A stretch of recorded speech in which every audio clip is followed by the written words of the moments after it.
റമളാനിൽ കഴിവിന്റെ പരമാവധി തസ്ബീഹ് ചെല്ലണം, ദിക്റുകൾ ചെല്ലണം. അഷ്ഹദു അല്ലാ ഇലാഹ ഇല്ലല്ലാഹ് അസ്തഗ്ഫിറുല്ലാഹ് അല്ലാഹുമ്മ ഇന്നി അസ്അലുക്കൽ ജന്ന വഅഊദു ബിക മിനന്നാർ. റമളാനിൽ കൂടുതലും അധികരിപ്പിക്കേണ്ടുന്ന ദിക്റാണത്. അഷ്ഹദു അല്ലാ ഇലാഹ ഇല്ലല്ലാഹ് അസ്തഗ്ഫിറുല്ലാഹ് അല്ലാഹുമ്മ ഇന്നി അസ്അലുക്കൽ ജന്ന വഅഊദു ബിക മിനന്നാർ. റമളാനിൽ കൂടുതലും അധികരിപ്പിക്കേണ്ടുന്ന ദിക്റാണ്. ആ റമളാനിന്റെ ആദ്യത്തെ 10 തന്നെ അല്ലാഹുമ്മ അർഹംനി യാ അർഹമർ റഹീമീൻ, റബ്ബിനോട് ധാരാളം റഹ്മത്ത് ചോദിക്കേണ്ടുന്ന 10 റമളാനിന്റെ നടുവിലെ 10. രണ്ടാമത്തെ 10 അല്ലാഹുമ്മ ഗ്ഫിർലി ദുനൂബി യാ റബ്ബൽ ആലമീൻ, റബ്ബിനോട് പാപം പൊറുക്കേണ്ടുന്ന അതേ ചോദിക്കേണ്ടുന്ന മാസമാണ്. അതുകൊണ്ട് തന്നെ ആ ദിക്ർ അധികരിപ്പിക്കേണ്ടുന്ന മാസമാണ്. ഇനി റമളാനിന്റെ അവസാനത്തെ 10 അല്ലാഹുമ്മ അഅ്തിഖ്നി മിനന്നാർ വഅദ്ഖിൽനിൽ ജന്നത യാ റബ്ബൽ ആലമീൻ, റബ്ബേ എന്നെ നീ നരകത്തിൽ നിന്ന് മോചിപ്പിച്ചു സ്വർഗ്ഗത്തിൽ കടത്തേണമേ അല്ലാഹ് എന്ന അർത്ഥമുള്ള ദിക്ർ കൂടുതൽ അധികരിപ്പിക്കേണ്ടുന്ന 10 അവസാനത്തെ 10. അതിന് പുറമേ അല്ലാഹുമ്മ ഇന്നക അഫുവുൻ തുഹിബ്ബുൽ അഫ്വ ഫഅഫു അന്നി, റബ്ബേ നീ ധാരാളം മാപ്പ് നൽകുന്നവനാണ്, മാപ്പ് നൽകുന്നതിനെ ഇഷ്ടപ്പെടുന്നവനാണ്, അതുകൊണ്ട് എനിക്ക് നീ മാപ്പ് നൽകണേ അല്ലാഹ്. അങ്ങനെ ധാരാളം അവസാനത്തെ 10 അധികരിപ്പിക്കേണ്ടുന്ന ദിക്റാണ്. അതുകൊണ്ട് ആ റമളാനിൽ നീ നന്നായി അധ്വാനിച്ച് തസ്ബീഹ് അധികരിപ്പിക്കണം. എന്തേ കാരണം? ഫഇന്നഹു ശഹറു തസ്ബീഹിം വഖുർആനി, അത് തിന്നാനുള്ള മാസമല്ല. റമളാൻ എന്ന് പറഞ്ഞാൽ തിന്നലും കുടിക്കലും അതിന്റെ മാസമല്ല, അത് പെരുന്നാളാണ്. പെരുന്നാളിൽ നോമ്പ് നോക്കാൻ പാടില്ല, ഹറാമാണ്. നോമ്പ് നോക്കാൻ പാടില്ലാത്ത ദിവസമാണ് ചെറിയ പെരുന്നാൾ, വലിയ പെരുന്നാൾ, ഹറാമാണ്. നോമ്പ് നോക്കിയാൽ കൂലി കിട്ടൂല എന്ന് മാത്രമല്ല, കുറ്റം കിട്ടും. അങ്ങനെയുണ്ട്. അതുപോലെ തന്നെ ബലിപെരുന്നാളിന് ശേഷമുള്ള 3 ദിവസം അയ്യാമുത്ത ശരീഅത്ത്, ദുൽഹിജ്ജ 11, 12, 13, ആ 3 ദിവസങ്ങളിൽ നോമ്പ് നോൽക്കാൻ പാടില്ല. ബലിപെരുന്നാളിന്റെ ആ സമയം ഹറാമാണ്, കുറ്റം കിട്ടും. അതുകൊണ്ടാണ് എല്ലാ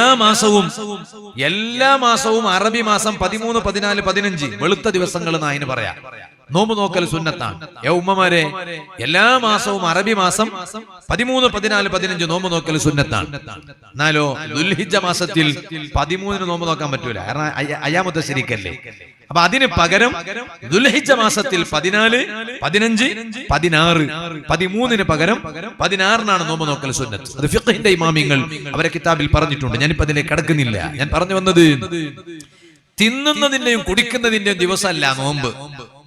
ചില മനുഷ്യന്മാർ വിചാരിച്ചത് അങ്ങനെയാണ്, പകൽ മൊത്തം പട്ടിണി ഇരുന്നിനല്ലോ, അപ്പൊ പിന്നെ ശരിക്കും അങ്ങ് കയറ്റിയിട്ട് തിന്നാ എപ്പോ നോമ്പ് തുറക്കുമ്പോ.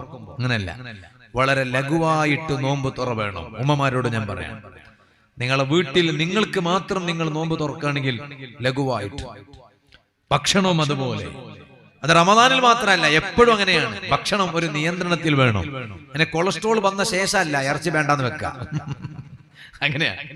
ഷുഗർ വന്നപ്പോ നമ്മളൊക്കെ ഭക്ഷണ നിയന്ത്രണം ഏർപ്പെടുത്തും. എപ്പോ ഷുഗർ വന്നിനിപ്പോ ഡോക്ടർ പറഞ്ഞ് എന്നെ കുറച്ച് ശ്രദ്ധിക്കണോ, നിങ്ങൾ കിട്ടിയതെല്ലാം തിന്നെങ്കാവല ഭാര്യ കോരിട്ട് എന്ന് ഡോക്ടർ പറയുമ്പോഴാണ് ഞങ്ങക്ക് ഭക്ഷണം കുറച്ചോ കൺട്രോൾ.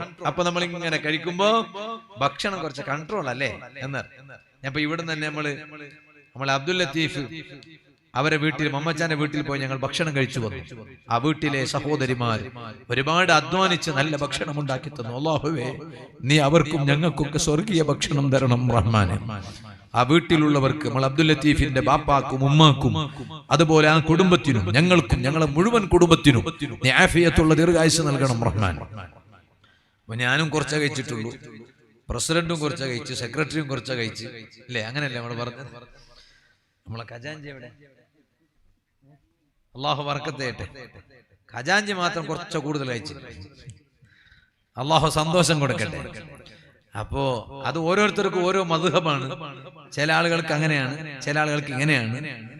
ഞാൻ അപ്പൊ തന്നെ തമാശക്ക് വേണ്ടി എനിക്ക് ഈ പ്രസിഡന്റും സെക്രട്ടറിയും ഖജാൻജിനെല്ലാം കണ്ടപ്പോ ഭയങ്കര സന്തോഷമായി. അവർക്കിടയിലുള്ള ഒത്തൊരുമയും ഐക്യവും അൽഹംദുലില്ലാഹ്. അല്ലാഹു തആല ഇവിടുത്തെ മുഴുവൻ കമ്മിറ്റിക്കാർക്കും വലിയ ബർക്കത്ത് ചെയ്യട്ടെ, സന്തോഷം നൽകട്ടെ. അങ്ങനെ വേണം. ഞാൻ പറഞ്ഞു വന്നത് അങ്ങനെ വേണം. അത് നല്ലവരുണ്ടെങ്കിൽ എല്ലാം നടന്നു കിട്ടും. സുബ്ഹാനല്ലാഹ്. ചില പള്ളി കമ്മിറ്റിക്കാരുണ്ട്, എല്ലാവരും അങ്ങനെയാണെന്നല്ല, വെറുതെ പേരിന് ഒരു പള്ളി കമ്മിറ്റി ഉണ്ടാവും, ഒരു 3 കാശിന്റെ പ്രയോജനം ഉണ്ടാവില്ല. ഞാനത് വെറുതെ പറയല്ല. അതുകൊണ്ട് ഓരോ മഹല്ലിലും പള്ളി കമ്മിറ്റിക്കാരെ തെരഞ്ഞെടുക്കേണ്ടത് നിങ്ങൾക്ക് പിന്നെ ഓനോട് ഇഷ്ടമുള്ളത് കൊണ്ട് ആക്കാൻ പറ്റൂല. അങ്ങനെ ആക്കാൻ പറ്റുക? ഇഷ്ടമുണ്ടെങ്കിൽ മെല്ലെ പോയിട്ട് ഉള്ളിൽ പോയിട്ട് ആർക്കി പിടിച്ചിട്ട് കെട്ടിമുത്തിയാ മതി. ഇത് ഒരു നാട്ടിന്റെ ഒരു മഹല്ലിന്റെ നിയന്ത്രണം കൊടുക്കുക. ഈ റോഡരികിൽ ഞാനത് പ്രത്യേകം പറയാം, റോഡരികത്ത് സ്ത്രീകൾക്ക് പ്രത്യേകം നിസ്കരിക്കാൻ സൗകര്യം ചെയ്യുന്ന ചില പള്ളികൾ ഉണ്ടാവും. എല്ലായിടത്തും അതുണ്ടാവൂല. ഇവിടെ ഉണ്ടോ? അല്ല, ഇവിടെ ഇല്ലല്ലോ. അതിന്റെ ആവശ്യം ഇവിടെ ഇല്ലല്ലോ. അപ്പോ ഈ ബെൽബെല്ല റോട്ടിൽ ഇങ്ങനെല്ലാം പോകുമ്പോ അവിടെ സ്ത്രീകൾക്ക് നിസ്കരിക്കാൻ പ്രത്യേകം ഒരു സൗകര്യം ചെയ്തിരിക്കും. അത് ഞാനിത് വെറുതെ പറയല്ല, അത് ഉദ്ഘാടനം കഴിഞ്ഞിട്ട് ഇന്ന് വരെ കൊല്ലം 3-4 കഴിഞ്ഞുണ്ടാവും, വൃത്തിയാക്കി ഉണ്ടാവില്ല. എന്താ കാരണം? അവിടെ പെണ്ണുങ്ങന്മാർക്ക് അയറി നിസ്കരിച്ച് ഇറങ്ങി പോന്നല്ലേ എന്ന് കരുതിയിട്ട് എല്ലായിടത്തും ഇങ്ങനെയാണെന്നല്ലോ കേട്ടോ. ഈ പറഞ്ഞതിന്റെ അർത്ഥം എവിടെയെല്ലാം സ്ത്രീകൾക്ക് നിസ്കരിക്കാൻ സൗകര്യമുണ്ട് അവിടെ ഒക്കെ ഇങ്ങനെയാണെന്നല്ല. അതേ സമയത്ത് ചില സ്ഥലത്ത് അങ്ങനെയുണ്ട്, ചില ടോയ്ലറ്റ് സുബ്ഹാന ജല്ല ജലാലു. അപ്പോ കയറിയോ ചോദിക്കും, ഇവിടുത്തെ ആളുകളെ മൂത്രത്തിന് ഭയങ്കര നാറ്റല്ലേ. അത് അവിടുത്തെ ആളുകളെ മൂത്രം ഇൻഫെക്ഷൻ കൂടിയിട്ട് സ്മെല്ല് കൂടിയതൊന്നുമല്ല, അത് വൃത്തിയാക്കാത്തതിന്റെ കുറവാണ്. എല്ലാ നാട്ടിലത്തെയും മൂത്രത്തിന് ഒരേ സ്ഥലം, മണ്ണിന്റെ മണം വേറെ ആയിരിക്കും, മൂത്രത്തിന്റെ സ്മെല്ലൊന്നായിരിക്കും. അതിന് ഞങ്ങളെ ഭാഷയിൽ മൂത്രച്ചെടി എന്ന് പറയും. മൂത്രച്ചെടി എന്ന് പറയും. ഇങ്ങോട്ട് പോകാച്ച ഞങ്ങൾ വയല് തുടങ്ങിയിട്ട് കുറേയായി, ഇപ്പൊ നിർത്താനായി, നിങ്ങൾ വേമ്പരി. അപ്പൊ മൂത്രച്ചെടി എന്ന് പറയും. അപ്പൊ എന്താ കാരണം? അവിടെ വൃത്തിയാക്കിയിട്ടുണ്ടാവൂല. ഇതുപോലെ ഈ പെണ്ണുങ്ങൾക്ക് നിസ്കരിക്കാൻ സൗകര്യം ചെയ്യണ മഹല്ല് കമ്മിറ്റിക്കാരോടൊക്കെ ഞാൻ വളരെ സന്തോഷത്തോടെ പറയാണ്, അങ്ങനെ ഒരു സൗകര്യം വളരെ നല്ലതാണ്. നമ്മളെ സ്ത്രീകളെ നിസ്കാരം കളാകാതിരിക്കാൻ ഇടയ്ക്കിടയ്ക്കൊന്ന് അവിടെ ഒന്ന് ആഴ്ചക്കൊരിക്കെങ്കിലും ഒന്ന് ക്ലീൻ ചെയ്യിപ്പിക്കണം. കാരണം പെണ്ണുങ്ങളെ കൂടെ ചെറിയ കുട്ടികളും ഉണ്ടാവും. അപ്പൊ ഈ വെള്ളം ഇങ്ങനെ ഉപയോഗിച്ചിട്ട് ഉളുവെടുത്തിട്ട് അകത്തേക്ക് കയറിയിരിക്കും. അപ്പൊ അതിന്റെ സ്മെല്ലുണ്ടാവും, അതിങ്ങനെ ചണ്ടിന്റെ സ്മെല്ലുണ്ടാവും, അത് ഉണങ്ങിണ്ടാവില്ല. അപ്പൊ ആ സ്മെല്ലോടുകൂടെ ആയിരിക്കും ഈ പെണ്ണുങ്ങളൊക്കെ അവിടെ പോയി നിസ്കരിക്കുന്ന പാവം. അപ്പൊ അങ്ങനെ ആകാൻ പാടില്ല. നമ്മൾ നല്ല സൗകര്യം ഇടക്കിടക്ക് ആഴ്ചക്കൊരിക്കെങ്കിലും ഒന്ന് ആ സ്ഥലം കൂടി ഒന്ന് ഞമ്മിങ്ങനെ ബർക്കത്തിനുണ്ടാക്കി വെച്ചതല്ലല്ലോ, അത് പെണ്ണുങ്ങൾക്ക് ഒന്ന് കയറി നിസ്കരിച്ചിറങ്ങാനുള്ളതല്ലേ. അപ്പൊ അതും കൂടി ഒന്ന് വൃത്തിയാക്കാൻ സമയം കണ്ടെത്തണം എന്ന് ഞാൻ പറഞ്ഞു. എല്ലായിടത്തും പെണ്ണുങ്ങൾ നിസ്കരിക്കുന്ന സ്ഥലം ഇങ്ങനെ നാറ്റം വരുന്നല്ല പറഞ്ഞതിന്റെ അർത്ഥം ചില സ്ഥലത്ത് അങ്ങനെ ഉണ്ടാകാൻ സാധ്യതയുണ്ട്, ശ്രദ്ധിക്കാത്തത് കൊണ്ട് അത് ശ്രദ്ധിക്കണമെന്ന് സാന്ദർഭികമായി ഓർമ്മപ്പെടുത്തുന്നു. ഇരിക്കട്ടെ, ഞാനിപ്പോൾ അതിലേക്ക് കടക്കുന്നില്ല. ഞാൻ പറഞ്ഞു വന്ന വിഷയം മറക്കരുത്. ഞാൻ പറഞ്ഞു വന്നത് അങ്ങനെ കുറച്ച് തിന്നാനുണ്ടാക്കുക. അതുകൊണ്ട് മഹാന്മാരൊക്കെ പറഞ്ഞത് അങ്ങനെയാണല്ലോ, നിങ്ങൾക്ക് ആരോഗ്യം വേണോ, ഭക്ഷണം കുറക്കാനാണ്. സുഫിയാനു സൗരി റളിയല്ലാഹു അൻഹു ഒരു മഹാനിലേക്ക് കത്തെഴുതി. ആ കത്തിലുള്ളത് എന്താണ്? നിങ്ങൾക്ക് ആരോഗ്യം വേണം, ഭക്ഷണം നിയന്ത്രിക്കുക എന്ന് പറഞ്ഞു.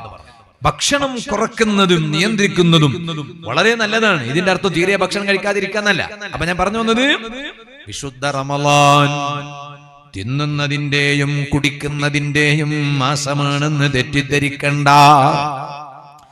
അതേസമയം റമളാനോ ഫഇന്നഹു ശഗ്റു തസ്ബീഹിം വഖുർആനി. റമളാൻ ഖുർആൻ ഓത്ത് ധാരാളം അധികരിപ്പിക്കേണ്ടുന്ന മാസമാണ്, തസ്ബീഹ് ധാരാളം ചൊല്ലേണ്ടുന്ന മാസമാണ്. ഓ ഉമ്മമാരെ, റമളാനിലെ ഓരോ രാത്രിയിലും അതേ ഓരോ ഖത്തം തീർത്ത മഹാന്മാരുണ്ട്. റമളാൻ ഒരു മാസം 60 ഖത്ം ഓതി തീർത്തവരുണ്ട്. ഓരോ ദിവസം ഈ 2 ഖത്മുകൾ വീതം 60 ഖത്ം ഓതി തീർത്തവരുണ്ട്. ഏറ്റവും ചുരുങ്ങിയത് ഖുർആനിനോടുള്ള കടപ്പാട് വീട്ടിയവരാകണോ? എന്നാൽ അബൂ ഹനീഫ റളിയല്ലാഹു അൻഹു പറഞ്ഞില്ലേ, വർഷത്തിൽ ഒരു 2 ഖത്മെങ്കിലും ഓതിയവൻ വീട്ടിയവന് മാത്രമേ ഖുർആനിനോട് കടപ്പാട് വീട്ടിയവനാവുകയുള്ളൂ. അപ്പൊ റമളാനിൽ ചുരുങ്ങിയത് ഒരു ഖത്മല്ല, ഏറ്റവും ചുരുങ്ങിയത് 2 ഖത്മെങ്കിലും ഓതാൻ ഈമാനുള്ള ജനങ്ങൾ ശ്രമിക്കണം. അതിന് റമളാനിലും മാത്രമല്ല മറ്റു സമയങ്ങളിലും ഖുർആൻ ഓതാൻ ഏറ്റവും മഹത്വമുള്ള 3 നേരമുണ്ട്. എപ്പ ഖുർആൻ ഓതാണെങ്കിലും ഖുർആൻ ഓതാൻ ഏറ്റവും മഹത്വമുള്ള 3 സമയം. അതിൽ ഒന്ന് സുബഹി നിസ്കാരം കഴിഞ്ഞ ഉടനെയുള്ള സമയം. ഖുർആൻ ഓതിയാൽ നല്ല മഹത്വം കിട്ടുന്ന സമയമാണ്. ആയിഷ ബീവി റളിയല്ലാഹു അൻഹാ ഖുർആൻ ഓതിയിരുന്ന സമയമാണത്. ആയിഷ ബീവി റളിയല്ലാഹു അൻഹയുടെ സ്വഭാവം എന്താണ് ഉമ്മമാരെ? അതേ, സുബഹി കഴിഞ്ഞാൽ റമളാനിൽ അവിടെ നിന്ന് ഇങ്ങനെ ഖുർആൻ ഓതും. ഏതുവരെ ഖുർആൻ ഓതും? സൂര്യൻ ഉദിക്കുന്നത് വരെ ഖുർആൻ ഓതും. സൂര്യൻ ഉദിച്ചാലാണ് പിന്നെ പോയിട്ട് കുറച്ച് കിടക്കുന്നത്. അതേ സമയത്ത് നിസ്കരിച്ച ഉടനെ സൂര്യൻ ഉദിക്കുന്നതിന് മുമ്പ് ആയിഷ ബീബി റളിയല്ലാഹു അൻഹ കടന്നിട്ടില്ല. ലത്വായിഫുൽ മആരിഫിൽ ഇക്കാര്യം പറഞ്ഞിട്ടുണ്ട്. ഞാൻ ഇപ്പോൾ അതിലേക്ക് കടക്കുന്നില്ല. ഞാൻ പറഞ്ഞു വന്നത് ആ ഖുർആൻ ഓതാൻ ഏറ്റവും മഹത്വമുള്ള സമയം ഒന്ന് സുബഹിക്ക് ശേഷമുള്ള സമയമാണ്, മറ്റൊന്ന് അത്താഴ സമയമാണ്, വേറൊന്ന് മഗ്രിബിന്റെയും ഇശാഇന്റെയും ഇടയിലുള്ള സമയമാണ്. ഓമ്മമാരെ, എല്ലാത്തിനും ഒരു സമയം വെക്കണം. ഇപ്പൊ തന്നെ ഇപ്രാവശ്യം റമളാൻ എങ്ങനെ വേണമെന്ന് ഒരു സമയം ഇപ്പൊ തന്നെ വെക്കണം. അങ്ങനെയുണ്ടല്ലോ. ഖുർആൻ ഓതാൻ എത്രയാണ് സമയം? ഏതെല്ലാമാണ് സമയം? ക്ലാസ് കേൾക്കാൻ എപ്പോഴാ സമയം? 24 മണിക്കൂറും ക്ലാസ് കേട്ടിരിക്കണ്ടേ? ഇനി അതിന്റെ ഒരു മുസീബത്ത് വരാൻ പോവാ. അതും കൂടി പ്രത്യേകം ഞാൻ പറയാം. റമളാനില് വാദ് കേൾക്കണ്ടെന്നല്ല, ക്ലാസ് കേൾക്കണ്ടെന്നല്ല. സുബഹിക്ക് അങ്ങ് ഇരുന്നാൽ പിന്നെ അവസാനം വരെ ക്ലാസ് തന്നെ പോ. റമളാൻ കഴിഞ്ഞിട്ട് നീ എത്ര ഖത്വം തീർത്ത് ഞാൻ ചോദിക്കുമ്പോ ഇല്ല ഉസ്താദേ, ഞാൻ കുറെ മസ്അല പഠിച്ചു. ഖത്വം തീർക്കല് റമളാൻ പറഞ്ഞാല് മസ്അല പഠിക്കണ്ടെന്നല്ല, അതിനൊരു സമയം വെക്ക്. ഒരു ക്ലാസ് കേൾക്കും ഇൻഷാ അല്ലാഹ്. ഇത്ര മണി മുതൽ ഇത്ര മണി വരെ ഉമ്മമാരോട് ഞാൻ പറയാം, ഈ നേരം മുതൽ ഈ നേരം വരെ ഇൽമു കേൾക്കാനാണ്. ആയിക്കോട്ടെ, നിങ്ങൾ ക്ലാസ് കേട്ടോളൂ. ഈ സമയം ഖുർആൻ ഓതാനാണ്. റമളാൻ അവസാനിക്കുമ്പോഴേക്ക് ഖുർആനിന്റെ ഖത്മുകളുടെ എണ്ണം നിങ്ങൾക്ക് നിങ്ങളോട് പറയാൻ തോന്നണം, ജനങ്ങളോട് പറയാനല്ല. ഞാൻ ഇത്രയല്ല ഖത്വാക്കിനെ നാട്ടുകാരെല്ലാരും ഓനെ സമ്മാനാക്കാൻ ഖത്വോദിനു. അതിപ്പോ എന്തിനപ്പ അതിന്റെ ആവശ്യം? നമുക്ക് നമ്മളെ റബ്ബ് പറഞ്ഞാൽ പോരെ, നമ്മൾ എത്ര ഖത്വോദിനു. ഇതിന്റെ അർത്ഥം മറ്റുള്ളവരോട് പറയണ്ടെന്നല്ല, പറഞ്ഞാൽ അവർക്കും കൂടി പ്രചോദനമാകുന്നുണ്ടെങ്കിൽ പറയുന്നത് നല്ലതല്ലേ. അയാൾ അത്ര ഓതില്ല, ഞാൻ ഓതിട്ടേ ഇല്ലല്ലേ, അതുകൊണ്ട് വരുന്ന കൊള്ളോ ഇൻഷാ അല്ലാഹ് ഞാൻ കുറെ ഓതണം എന്ന് പറഞ്ഞിട്ട് അയാൾ കൂടുതൽ ഓതിയാലോ? നല്ല കാര്യം തന്നെയാണ്. അങ്ങനെയാണ്. സംഭാവന ചോദിക്കുമ്പോ ചില മനുഷ്യന്മാര് പറയും, ഞാന് സദസ്സിൽ പറയുന്നില്ല, ഞാൻ ബയ്യ പറയാ. സംഭാവന ചോദിച്ചാ ഞാൻ വിടൂല അവനെ. അങ്ങനെ പറയുന്നവരുണ്ടാവും. അപ്പൊ ഓൻ വിചാരിച്ച ഞാൻ പറഞ്ഞ അങ്ങനെ പറ്റൂല മോനെ. എന്താ കാരണം എന്ന് പറഞ്ഞാ, നീ പറഞ്ഞാ മറ്റുള്ളവർക്ക് പറയാൻ തോന്നും. നീ ബയ്യ വെച്ചാ മറ്റുള്ളവരും ബയ്യ തന്നെ വെച്ചാലോ. ഞാൻ ബയ്യ പറയാന്നോ പറഞ്ഞു, മറ്റുള്ളവരെല്ലാം പറഞ്ഞു ഞാനും ബയ്യ എന്നെ പറയുന്നേ. പിന്നെ ഇവിടെ നടക്കേണ്ട കാര്യം ബാക്കിയാവും. അതേ സമയത്ത് സദസ് അങ്ങനെ ഒരുത്തനിങ്ങനെ പറഞ്ഞാൽ മറ്റുള്ളവൻ ആവേശം, രണ്ടാമത്തവൻ പറഞ്ഞാൽ മൂന്നാമത്തവൻ ആവേശം, മൂന്നാമത്തവൻ പറഞ്ഞാൽ നാലാമത്തവൻ ആവേശം. അങ്ങനെയാണ്. സ്വഹാബത്തിനോട് നബി സല്ലല്ലാഹു അലൈഹി വസല്ലം തങ്ങൾ സംഭാവന ചെയ്യിക്കുമ്പോ ഒരു സ്വഹാബിയും ഞാൻ ബയ്യ പറയാന്ന് പറഞ്ഞിട്ടില്ല. അങ്ങനെ ഈ മുസീബത്ത് ഏടുന്ന് വന്നേന്ന് അറിയില്ല. ഞാൻ ബയ്യ പറയാന്ന് ഒരു സ്വഹാബിയും പറഞ്ഞിട്ടില്ല. അവിടുന്ന് തന്നെ കയ്യങ്ങ് വെക്കും. അങ്ങനെ സ്വഹാബത്തും ഇങ്ങനെ പോകുമ്പോ ഒരു സ്ഥലത്തേക്ക് കിണർ കുടിക്കേണ്ട ഒരു ആവശ്യമുണ്ട്, നാട്ടുകാർക്ക് വെള്ളം കൊടുക്കാൻ. ഇവിടെ ആരെ വകയിലാണ് കിണർ കുടിക്കാൻ ചോദിച്ചു. അപ്പൊ കൈ പൊങ്ങി അവിടെ ഒരു സ്വഹാബി, സയ്യിദുനാ ഉസ്മാൻ ഇബ്നു അഫ്ഫാൻ റളിയല്ലാഹു അൻഹു, ഞാനാണ് നബിയേ എന്ന് പറയും സല്ലല്ലാഹു അലൈഹി വസല്ലം. അങ്ങനെയാണ്. അപ്പൊ അതുകൊണ്ട് ഇപ്പൊ തന്നെ അതിനൊക്കെ ഒരു സമയം നിശ്ചയിക്കണം. എത്ര നേരമാണ് ഖുർആൻ ഓത്? റമളാനിൽ ഖത്മുകൾ തീർക്കണം ധാരാളം.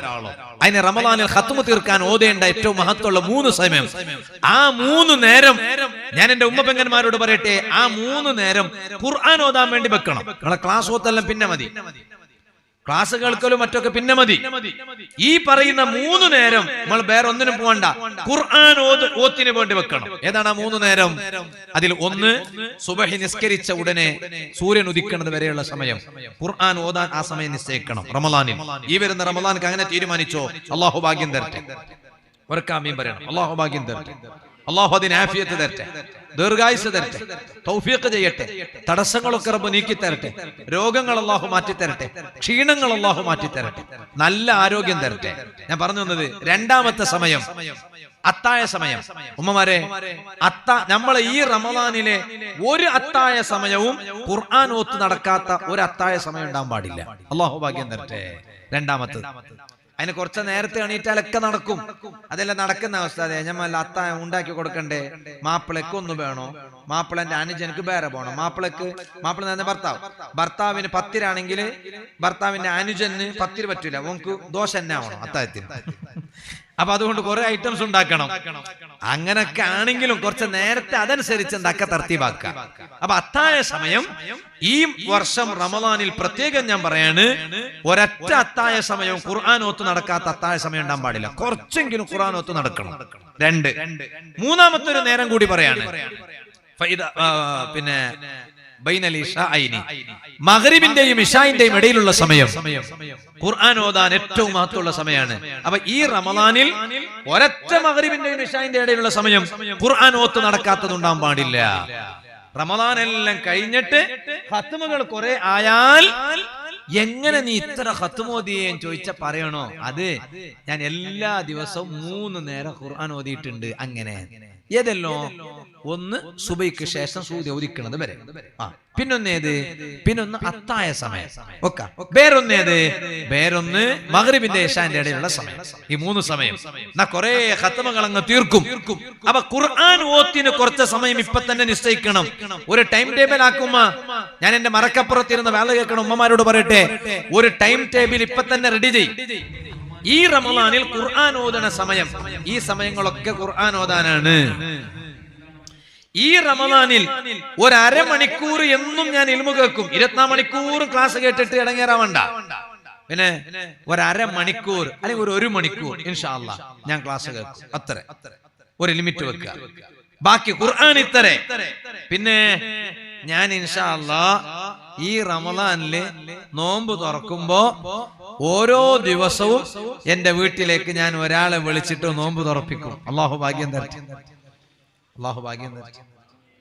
ഒരാളെ വിളിച്ചിട്ട് നോമ്പ് തുറപ്പിക്കും. എന്നും ഒരാള് എന്റെ കൂടെ നോമ്പ് തുറക്കാനുണ്ടാവും. മൊയ്ലിയന്മാരുണ്ടാവും, ചിലപ്പോ സാധാരണക്കാരുണ്ടാവും. എന്നും ഒരാള് എന്റെ വകയിൽ റമളാനിലെ ഒരു ദിവസം ഇവിടെ പള്ളിയിൽ നോമ്പ് തുറപ്പിക്കലുണ്ടാവില്ലേ? ഓരോ ദിവസവും ഓരോ ആൾ. എന്റെ വകയിൽ ഇപ്പൊ തന്നെ നമ്മൾ വേഗം പട്ടി ആ ലിസ്റ്റ് അങ്ങ് പൂർത്തിയാകാൻ വേണ്ടി കാക്കണ്ട.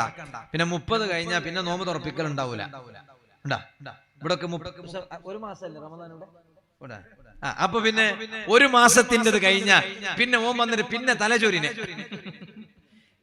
മുഹമ്മദ് ഉസ്താനോട് ചൊല്ലുന്നു, ഉസ്താദെ ഓൻ ഉറപ്പിച്ചിട്ട് അറിഞ്ഞിനെ. അവിടെ എന്തറിഞ്ഞിന് എല്ലാം ഭർത്തിയായിന്ന് അറിയാം. അതുവരെ ഓൻ വന്നിട്ടില്ല. ഭർത്തിയായി അറിഞ്ഞ ശേഷം ഓൻ വന്നിട്ട് ഉസ്താനോട് ചൊല്ലുന്നു, ഉസ്താദെ എനിക്കൊന്നും ഇങ്ങനെ നോമ്പ് തുറപ്പിക്കണം ആശയുണ്ട് ഉസ്താദെ, ദിവസം ബാക്കിയുണ്ടാ? ഇല്ല, ബെർന്ന കൊല്ലോ നോക്കാന്നറിയ ഉസ്താദ്. ബെർന്ന കൊല്ലോ, കാരണം ഇക്കൊല്ലോ എല്ലാം ആയിന്. അങ്ങനെ ആവരുത്, നേരത്തെ തന്നെ അത് പറയാം. നോമ്പ് തുറപ്പിക്കാം, വലിയ സംഗതിയല്ലേ. നോമ്പ് തുറപ്പിച്ചാൽ ഉമ്മമാരെ, ആ നോമ്പ് തുറപ്പിക്കാൻ ഏറ്റവും കൂടുതൽ സാഹസപ്പെടുന്നത് ഞങ്ങളെ ഉമ്മമാരാണ്. അല്ലാഹുവേ നീ അവർക്ക് ആഫിയത്ത് കൊടുക്കണേ അല്ലാഹ്. ഈ മറക്കപ്പുറത്ത് എത്രയോ എന്റെ പ്രിയപ്പെട്ട ഉമ്മമാര് സഹോദരിമാർ ഈ വേല കേൾക്കുന്നുണ്ട്. അല്ലാഹുവേ നീ അവർക്ക് ജീവിതത്തിൽ ധാരാളം സന്തോഷം നൽകണേ അല്ലാഹ്. അവരുടെയും ഞങ്ങളുടെ രോഗങ്ങളൊക്കെ നീ മാറ്റി തരണേ അല്ലാഹ്. ഉമ്മമാരെ, നിങ്ങളെ കൂലി എത്രയാ ഉമ്മമാരെ? ഓരോ സമൂസ ഉണ്ടാക്കുമ്പോഴും, ഓരോ ചിക്കൻ റോൾ ഉണ്ടാക്കുമ്പോഴും, കട്ട്ലേറ്റ് ഉണ്ടാക്കുമ്പോഴും, കസ്റ്റർഡ് ഉണ്ടാക്കുമ്പോഴും, ഞാൻ ഞങ്ങളെ നാട്ടിലതെല്ലാം പറഞ്ഞു. നിങ്ങളുടെ നാട്ടില് ഒരു റമളാന്റെ സ്പെഷ്യൽ കഞ്ഞൊക്കെ ഉണ്ടാവാറില്ലേ ഇവിടെ? ഇല്ലേ? തേങ്ങ കഞ്ഞ, പിന്നെ കുറച്ച് മസാല കഞ്ഞായി അല്ലെ, മസാല ഇട്ടിട്ടുള്ള കഞ്ഞില്ലേ? ചില മനുഷ്യന്മാര് മസാല ഇട്ടിട്ടില്ലെങ്കിലും തേങ്ങ കഞ്ഞിക്ക് കുറച്ച കറിയും മറ്റതൊക്കെ ചേർത്തിട്ട് അവരെന്നെ അവിടെ നിന്നാക്കും, മസാല കഞ്ഞാക്കും. ഏതായാലും ഇതൊക്കെ ഞങ്ങളെ പ്രിയപ്പെട്ട ഉമ്മമാര് സഹോദരിമാരൊക്കെ ഉണ്ടാക്കുമ്പോ ഉമ്മ,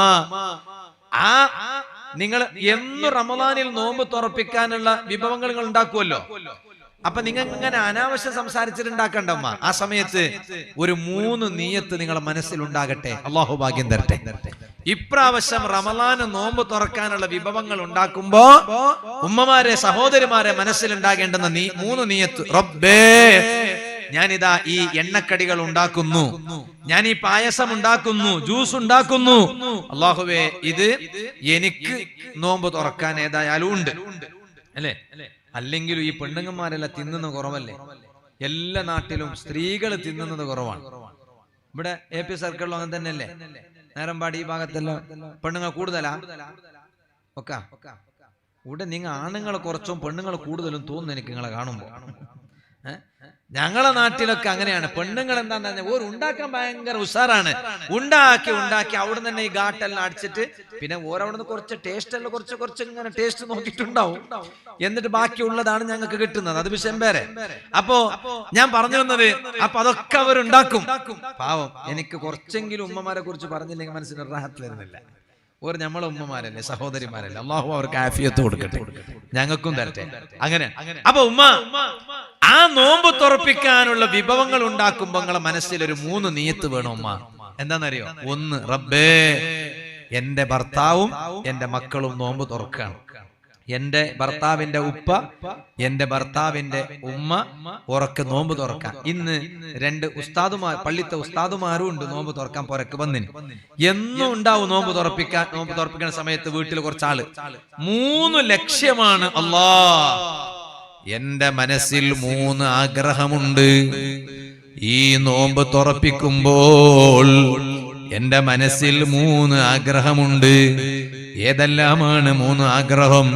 അതിൽ ഒന്നാമത്തത്, നോമ്പ് തുറപ്പിച്ചാൽ അതിന്റെ മഹത്വം നബി സല്ലല്ലാഹു അലൈഹി വസല്ലം പറഞ്ഞില്ലേ? 3 മഹത്വം അവർക്കുണ്ട്. അതിൽ ഒന്നാമത്തെ മഹത്വം, അവരെ പാപം അല്ലാഹു പൊറുക്കും കേട്ടോ. റബ്ബേ, ഞാൻ ഈ നോമ്പ് തുറപ്പിക്കുന്നത് എന്റെ ദോഷങ്ങൾ നീ പുറത്തു തരാനാണ്. ഇനി രണ്ടാമത്തെ നിയ്യത്ത് എന്താണ്? നോമ്പ് തുറപ്പിച്ച ആൾക്ക് അദ്ദേഹത്തെ അല്ലാഹു തആല നരകത്തിൽ നിന്ന് മോചനം നൽകും എന്നും ഹബീബായ സല്ലല്ലാഹു അലൈഹി വസല്ലം തങ്ങൾ പറഞ്ഞിട്ടുണ്ട്.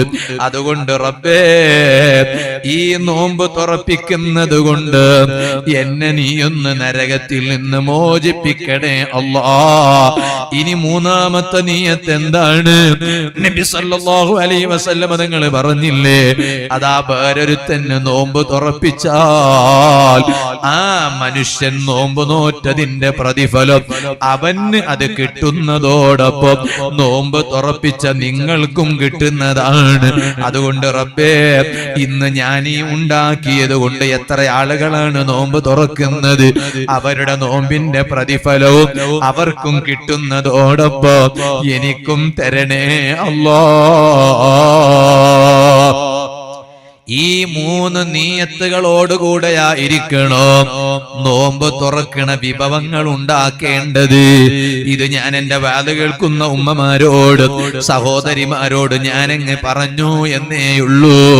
ഇരിക്കട്ടെ സുഹൃത്തുക്കളെ, റമളാൻ ഖബറിലേക്ക് ധാരാളം സമ്പാദിക്കാനുള്ള മാസമാണ്. ആഖിറത്തേക്ക് ധാരാളം സമ്പാദിക്കാനുള്ള മാസമാണ്. അതുകൊണ്ടാണ് റമളാനിൽ നന്നായി ഒരുങ്ങണോ. എങ്ങനെയാണ് ഒരുങ്ങേണ്ടത്?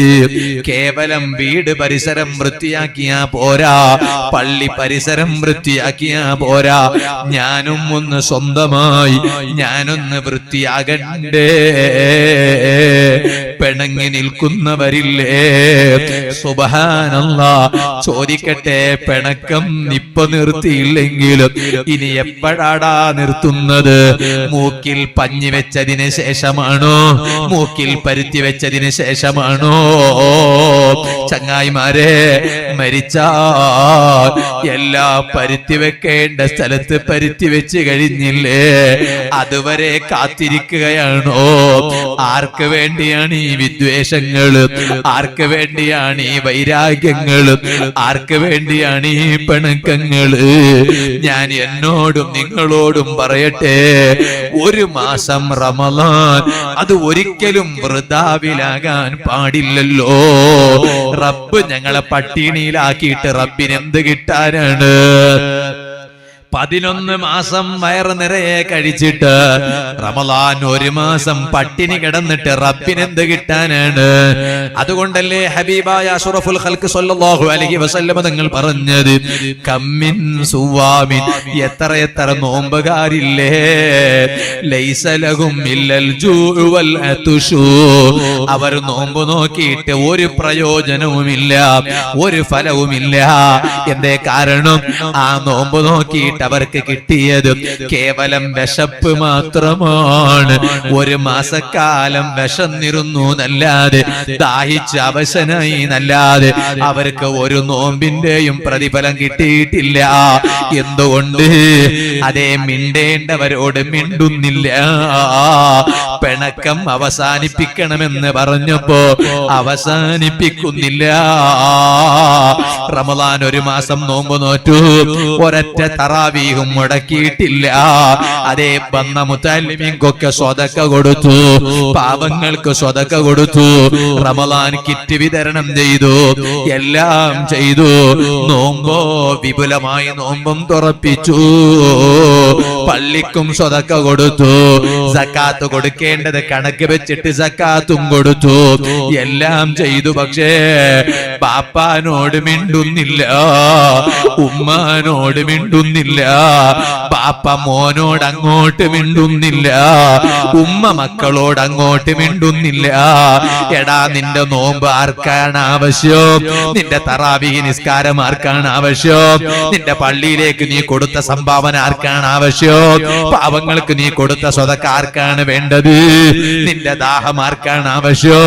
നിന്റെ വിശപ്പ് ആർക്കാണ് ആവശ്യം? നമ്മൾ ഉണരണം, നമ്മൾ ഉത്ബുദ്ധരാകണം. എത്ര വലിയ ബുദ്ധിയാണ് ഞങ്ങൾക്കൊക്കെ ഉള്ളത്. പക്ഷെ പിണക്കം വരുമ്പോ ഞങ്ങളെ ബുദ്ധി കൊണ്ടുപോയിട്ട് അടുപ്പത്തേക്ക് ഇടണം. എന്ത് ബുദ്ധി, എന്ത് ഓർമ്മശക്തി ഇല്ലേ?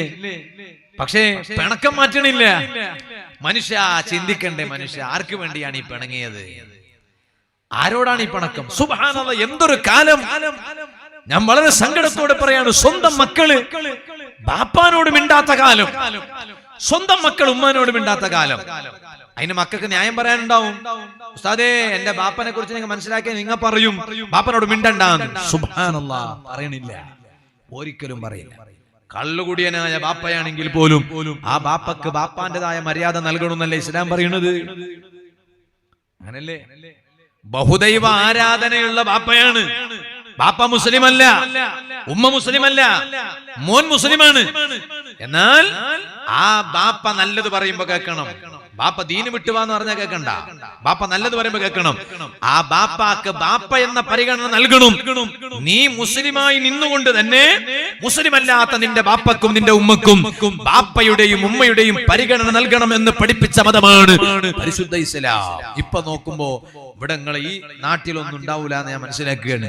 ചില സ്ഥലത്ത് ഇപ്പോഴും സുബ്ഹാനല്ലാഹ് മക്കള് ബാപ്പാനോട് മിണ്ടുന്നില്ല, മക്കൾ ഉമ്മാനോട് മിണ്ടുന്നില്ല. അങ്ങനത്തെ ഒരു കാലാണ്. മക്കള് ബാപ്പാനോടും ഉമ്മാനോടും മിണ്ടണില്ല. നിങ്ങ തമ്മിൽ മിണ്ടണമെന്നല്ല ഞാൻ പറഞ്ഞു, ബാപ്പാനോടും ഉമ്മാനോടും മിണ്ടണമെന്ന് പറഞ്ഞു. ഇപ്പൊ മിണ്ടണ്ട, പിന്നെ പോയിട്ട് മിണ്ടിയാ മതി. നമ്മൾ നല്ല പ്രവർത്തകനാണ് നമ്മളെ ബാല്യക്കാർ. അള്ളാഹുവിനെ അവർക്ക് ബർക്കത്ത് ചെയ്യണേ അല്ലാഹ്. നിങ്ങ സംസാരിക്കേ അധ്യക്ഷരെ, പ്രസിഡന്റ്, നമ്മൾ എന്താ പേര് മൂപ്പരെ? അല്ല, നിങ്ങൾ മുഹമ്മദ് അലിയാക്ക് അള്ളാഹു ബർക്കത്തേട്ടെ. നിങ്ങൾ സംസാരിക്കേ, നിങ്ങൾ സംസാരിച്ചെങ്കിലേ നടക്കേണ്ട കാര്യം നടക്കുള്ളൂ. ഇവിടെ ഞാൻ നോക്കിക്കോളാം. അള്ളാഹു ബർക്കത്തേട്ടെ. അങ്ങനെയാണ്. എല്ലാവരും ബാലിന്റെ സദസ്സിൽ ഇരുന്നാൽ ഇവിടെ ചീർണില്ലേ എന്ന് ചീർണിയല്ല പാക്കാക്കി. ഞാനിപ്പോ നിർത്താറായി. ഒരു കാമണിക്കൂർ 10:30 ഞാൻ എന്റെ വാല് നിർത്തും. ഷർബത്ത് കൊടുക്കുന്നുണ്ട്. ഷർബത്ത് കൊടുക്കും. കുറെ ആളില്ലേ, ഇവർക്കൊന്നും കൊടുത്തിട്ടില്ലല്ലോ ഷർബത്ത്. എല്ലാവർക്കും കൊടുത്തെങ്കിൽ അസ്സലാമലൈ. ഇൻഷാ അല്ലാഹ്, അല്ലാഹു ബർക്കത്തേട്ടെ. ഈ പെണ്ണുങ്ങന്മാർക്ക് കൊടുത്തോളി, പാവം ഒരു ബുർക്കെല്ലാം ഇട്ടിട്ട് കുറെ സെക്കല്ലേ, ഇപ്പൊ ചൂടെടുക്കുന്നില്ലേ? അള്ളാഹു ബർക്കത്തായിട്ട് സന്തോഷം നൽകട്ടെ. അപ്പോ ഇൻഷാ അല്ലാഹ് ഷീറിനെ എല്ലാം വാങ്ങിയിട്ട് തന്നെ പോകാവൂ. ഞാൻ ചുരുക്കുകയാണ്. 10:30 മണിക്ക് ഞാൻ എന്റെ വാൽ നിർത്തും. അള്ളാഹു ഞങ്ങളെ മജ്ലിസ് ഞങ്ങളിൽ നിന്ന് കബൂൽ ചെയ്യട്ടെ. ഞാൻ ഇപ്പൊ അങ്ങനെ ബേൻ തുടങ്ങിയിട്ട് ബേൻ നിർത്തണം എല്ലാ പരിപാടിയും. ബാല് കേൾക്കാൻ വന്നവനും ബേൻ പോയിട്ട് കിടന്നുറങ്ങണം, ബാല് പറയാൻ വന്ന ആളും ബേൻ പോയിട്ട് ഉറങ്ങണം. അങ്ങനെയാണ്. കുറെ കാലം ബാല് പറയണം, കുറെ കാലം ബാല് കേൾക്കണം, ബാല് കുറെ കാലം സംഘടിപ്പിക്കണം. അതുകൊണ്ട് എല്ലാരും ബേം പോയിട്ട് കിടക്കണം, ബേം തുടങ്ങണം, ബേം നിർത്തണം. അതുകൊണ്ട് ഞാൻ 10:30 മണിക്ക് ഞാൻ ഇന്നത്തെ ബാല് നിർത്തും. ഇൻഷാ അല്ലാഹ് 11 മണിയാകുമ്പോഴേക്ക് നമുക്ക് ദ്വാരന്നിട്ട് ചീറിനെ കെട്ടെടുത്തിട്ട് പോകും വേണം. അല്ലാഹു തൗഫീഖ് ചെയ്യട്ടെ. അപ്പൊ ഞാൻ പറഞ്ഞു വന്നത്, ബാപ്പാനോട് മിണ്ടാത്ത മക്കള്, ഉമ്മാനോട് മിണ്ടാത്ത മക്കള്. അതിന് ന്യായം പറയൂ, ഉസ്താദേ എന്റെ ബാപ്പനെ കുറിച്ച് നിങ്ങളോട് ചൊല്ലി എങ്ങുണ്ടല്ലേ, നിങ്ങൾ പറയൂ മിണ്ടണ്ട, നീ മരിക്കണവരെ മിണ്ടണ്ട, അങ്ങനത്തെ ലായിലോട്ട് ബാപ്പാനോട് പറയും. ഇല്ല, പറയൂല. ഒരിക്കലും ബാപ്പാനോട് മിണ്ടാതിരിക്കുന്നതിന് ന്യായമില്ല. ബാപ്പയെ ബാപ്പയായി തന്നെ കാണണം, ബാപ്പാക്ക് ഹക്ക് കൊടുക്കണം. സുബ്ഹാനല്ലാഹ്, ഇവൻ എല്ലാറ്റിനും സഹായിക്കുന്നു. സുബഹി ജമാഅത്തിന് പള്ളിയിൽ വരുന്നു, സങ്കടം പറയട്ടെ, ബാപ്പാനോട് മിണ്ടുന്നില്ല, ഉമ്മാനോട് മിണ്ടുന്നില്ല.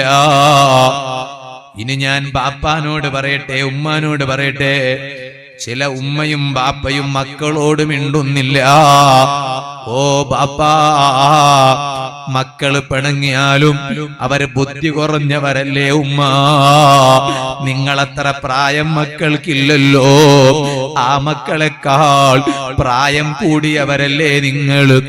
എന്നാൽ നിങ്ങൾക്കൊന്ന് അങ്ങോട്ട് പോയി, മോന് മിണ്ടുന്നില്ലെങ്കിലും മോള് മിണ്ടുന്നില്ലെങ്കിലും നിങ്ങൾക്കൊന്ന് അങ്ങോട്ട് പോയി, മോനെ എനിക്ക് നീയല്ലടാ ഉള്ളത്, നീ എന്നോട് മിണ്ടാതിരുന്നാൽ എനിക്ക് സഹിക്കുന്നില്ല. ആര് എന്നോട് മിണ്ടാതിരുന്നാലും ഞാനതൊരു പ്രശ്നമാക്കുന്നില്ല. അതേ സമയത്ത് നീയോ, നീ ഞാൻ നൊന്ത് പ്രസവിച്ച മോനല്ലേ, ഓ മോനെ നിന്റെ ബാപ്പയല്ലേ ഞാനെന്ന് ബാപ്പ പറയുമ്പോ, ഓ മോനെ നിന്നെ നൊന്ത് പ്രസവിച്ച ഉമ്മയല്ലേ ഞാൻ എന്ന് ഉമ്മയൊന്നങ്ങോട്ട് പോയി മോനോട് പറഞ്ഞിട്ട് മിണ്ടണ്ടേ. ഇതങ്ങനെയല്ല. മകൻ മിണ്ടാൻ വരുമ്പോ ബാപ്പ പറയാണ് മരിച്ചാലും ഞാൻ മിണ്ടൂല, ഉമ്മ പറയാണ് മരിച്ചാലും ഞാൻ മിണ്ടൂല. ഇത് ഏത് ബാപ്പയാണ്, ഇത് ഏത് ഉമ്മയാണ്, ഇത് ഏത് സമാനിലുള്ള ബാപ്പയാണ്, ഇത് ഏത് സമാനിലുള്ള ഉമ്മയാണ്? ഓ ഉമ്മമാരെ, നിങ്ങൾ മക്കളായി അതപ്പതിച്ചു പോകരുത്. മക്കളെ രക്ഷിതാക്കളായും നിങ്ങൾ മക്കളായി അതപ്പതിച്ചു പോകരുത്. അതുകൊണ്ട് ബാപ്പാനോടും ഉമ്മാനോടും മിണ്ടാത്തവരുണ്ടോ, മക്കളോട് മിണ്ടാത്തവരുണ്ടോ, ജേഷ്ഠാനുജന്മാരോട് മിണ്ടാത്തവരുണ്ടോ, കുടുംബക്കാരോട് മിണ്ടാത്തവരുണ്ടോ, നാട്ടാരോട് മിണ്ടാത്തവരുണ്ടോ, അയൽവാസികളോട് പിണങ്ങി നിൽക്കുന്നവരുണ്ടോ? ഇനി മൂക്കിൽ പരുത്തി വെക്കുന്നത് വരെ കാത്തിരിക്കണ്ട, ഇപ്പൊ തന്നെ ഒരുങ്ങിക്കോ. ഇക്കണ്ട കാലം വരെ നിങ്ങൾ ചെയ്ത അമലുകളെല്ലാം ഇവിടെ തന്നെ നിന്നുപോയില്ലേ? പടച്ചറപ്പ് വേണ്ടാന്ന് വെച്ചത് നിങ്ങൾക്ക് അറിഞ്ഞിട്ടുണ്ടോ? പല അറിവുകളും അറിയുന്ന കാലമല്ലേ ഇന്ന്. ചോദിക്കട്ടെ മോമിനീങ്ങളോട്, നിങ്ങൾ ഇക്കണ്ട കാലം വരെ ചെയ്ത സൽക്കർമ്മങ്ങൾ അല്ല വേണ്ടാന്ന് പറഞ്ഞത് നിങ്ങൾക്ക് അറിഞ്ഞിട്ടുണ്ടോ? ആഴ്ചയിൽ ഒരു 2 ദിവസമുണ്ട്. ആഴ്ചയിൽ ഒരു 2 ദിവസം, ഒന്ന് തിങ്കളാഴ്ചയും വ്യാഴാഴ്ചയും മനുഷ്യന്റെ അമലുകൾ മലക്കുകൾ അല്ലാഹുവിന്റെ മുന്നിൽ കൊണ്ടുപോയി സമർപ്പിക്കുന്ന ദിവസമാണ്. ആ ദിവസം എല്ലാവരുടെ അമലുകളും അല്ലാഹു സ്വീകരിക്കുകയാണ്. അതാ 2 ആളെ അമല് അല്ല പറയാണ്, ഇപ്പൊ അവിടെ തന്നെ വെച്ചോളൂ, ഇപ്പൊ തൽക്കാലം ഞാനത് സ്വീകരിക്കൂല. ആരാണ് ആ 2 പേര്? പരസ്പരം മിണ്ടാത്ത 2 ആളാണ്. അതേ ബാപ്പയും മോനാണ്, ചേട്ടനും അനുജനുമാണ്, ഭർത്താവിന്റെ വീട്ടുകാരും ഭാര്യ വീട്ടുകാരനുമാണ്, അളിയനും അളിയാക്കയുമാണ്, അയൽ വീട്ടുകാരാണ്, നാട്ടുകാരാണ്, പരസ്പരം മിണ്ടാത്തവനാണോ? അവരെ അമല് മലക്കുകൾ അള്ളാന്റെ മുന്നിൽ പോയി സമർപ്പിക്കുമ്പോ അള്ള പറയാണ് ഇപ്പൊ സ്വീകരിക്കാനായിട്ടില്ല, അവിടെ വെച്ചോളൂ. അവർ നന്നാകുമോ എന്ന് നോക്കട്ടെ, അവർ പരസ്പരം മിണ്ടാൻ തുടങ്ങുമോ എന്ന് നോക്കട്ടെ, പിന്നെ മതി അവരുടെ അമല്, അല്ലാതെ അവരെ അമൽ ആവശ്യമില്ലെന്ന് അള്ള പറയാണ്. ഓ ജനങ്ങളെ, എപ്പോഴാണ് മരിക്കാന്ന് പറയാൻ പറ്റൂല. ഈ നിമിഷം മരിച്ചു പോയാൽ പിണങ്ങിയിട്ടാണ് മരിച്ചത്, പിന്നെ ആ പിണങ്ങിയവനോട് മിണ്ടിയിട്ടില്ല എങ്കിൽ അല്ലാഹു തആല ഞങ്ങളെ ഒരു അമലും റബ്ബ് സ്വീകരിച്ചിട്ടില്ല. പറയാൻ കുറെ അമലുകളൊന്നുമില്ലല്ലോ, എന്നാൽ ഉള്ളത് തന്നെ റബ്ബ് സ്വീകരിക്കാണ്ടിരുന്നാൽ അത് വലിയ ബേജാറല്ലേ, വലിയ സങ്കടമല്ലേ? അതുകൊണ്ട് പിണങ്ങിയവൻ നന്നാകാൻ നോക്കിക്കോ, പരിശുദ്ധ റമളാനിന് വേണ്ടി ഒരുങ്ങിക്കോ. എന്നിട്ടോ ആഖിറത്തേക്ക് ധാരാളം സമ്പാദ്യം സമ്പാദിച്ചോ. ഞാനൊരു ചെറിയ ചരിത്രം പറഞ്ഞ് ഞാൻ എന്റെ ഇന്നത്തെ അത് ചുരുക്കുന്നു. അർഹമുർ റഹീമീനായ റബ്ബേ, ഈ സദസ്സ് നീ ഞങ്ങളിൽ നിന്ന് ദുആക്ക് ഇജാബത്തുള്ള സദസ്സായി നീ ഞങ്ങളിൽ നിന്ന് കബൂൽ ചെയ്യണേ അല്ലാഹ്. ഞങ്ങളെ ഈ നാട് ഉൾപ്പെടെ ഞങ്ങളെ സർവ്വ നാടുകളിൽ ഖിയാമത്ത് നാൾ വരെ ദീനീ ചൈതന്യം നീ നിലനിർത്തണേ അല്ലാഹ്. ഓ രക്ഷിതാക്കളെ, മക്കളെ നന്നായി സൂക്ഷിക്കണോ. മക്കള് ഞങ്ങളറിയാതെ ഞാൻ വലിയ ഗൗരവത്തിന്റെ കാര്യം പറയാണ് ഉമ്മമാരോട്. ഉമ്മമാരെ, നിങ്ങൾ കേൾക്കുന്നത് നിങ്ങൾക്ക് നല്ലതാ, വേണ്ടാന്ന് വെച്ചാൽ നിങ്ങൾക്ക് കേടാണ്. മക്കള് ഞങ്ങളറിയാതെ ലഹരിക്കാരായി മാറുകയാണ്, കഞ്ചാവുകാരായി മാറുകയാണ്. അല്ലാഹു ഞങ്ങളെ മക്കളെ നന്നാക്കി തരട്ടെ. ആരും അമിതമായി വിശ്വസിക്കണ്ട, എന്റെ മോൻ അതിൽ പെടൂല. ഇന്ന് ഞങ്ങൾ അറിയാതെ ഞങ്ങളെ മക്കള് പെട്ടുപോവാണ്.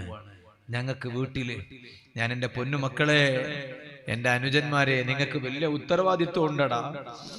ദയവ് ചെയ്ത് ഗവൺമെന്റ് ഒന്നും അത് വേണ്ടാന്ന് വെക്കണില്ല. ഞങ്ങള് തൽക്കാലം സ്വയം ഞങ്ങൾ വേണ്ടാന്ന് വെക്കണം. ഞാൻ എന്റെ അനുജന്മാരോട് പറയട്ടെ, ഒരിക്കലും MDMന്റെ പിന്നാലെ പോകല്ല മോനെ. അതിങ്ങനെ പഞ്ചസാര പോലെ എന്നോട് ആരോ ഒരാൾ, ഇന്നൊരാൾ എന്നോട് പറയുമ്പോ ഞാൻ ഞെട്ടിപ്പോയി. ഉമ്മ 3 സ്വഭാവം നിങ്ങളെ മക്കളിൽ ഉണ്ടോ എന്ന് നിങ്ങൾ ഉറപ്പുവരുത്തണം ഉമ്മ. എന്നാൽ അവനിൽ ഈ സൂക്കേട് സംശയിക്കേണ്ടതാണ് എന്ന് അതിന്റെ വിദഗ്ധർ നമ്മളോട് പറയാണ്.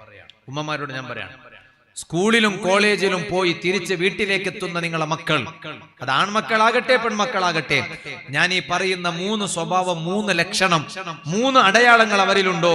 എത്ര ചെറിയ കുട്ടിയാണെങ്കിൽ പോലും, അവൻ KG ക്ലാസ്സിൽ പഠിക്കണ കുട്ടിയാണെങ്കിൽ പോലും എന്നാണ് വിദഗ്ധർ പറയണത്. ഇനി അതിന്റെ അപ്പുറം വേറെന്താ? LKG UKG പഠിക്കണ കുട്ടികളുടെ അവസ്ഥയാണെങ്കിൽ പോലും എന്നാണ് ഉമ്മ വിദഗ്ധർ പറയണത്. ഇനി അതിന്റെ അപ്പുറം വേറെ എന്ത് പറയാനാണ്? KG ക്ലാസ്സിൽ പഠിക്കണ കുട്ടികൾ എത്ര ചെറിയ മക്കളാണ്. ഞങ്ങൾക്ക് റബ്ബിനോട് ദുആ ചെയ്യലല്ലാതെ വേറൊന്നും ചെയ്യാൻ കഴിയണില്ല. അല്ലാഹുവേ, നീ ഞങ്ങളെ മക്കളാരെയും അതിൽ നീ പെടുത്തല്ലേ അല്ലാ. ജീവിതത്തിന്റെ ഒരു ദുർബല നിമിഷത്ത് പോലും പെടുത്തല്ലേ അല്ലാ. ഒരൊറ്റ മോന് 5 പേരെ കൊലപ്പെടുത്തിയില്ലേ ബാപ്പാ? ഒരു മോനല്ലേ കൊലപ്പെടുത്തിയത്?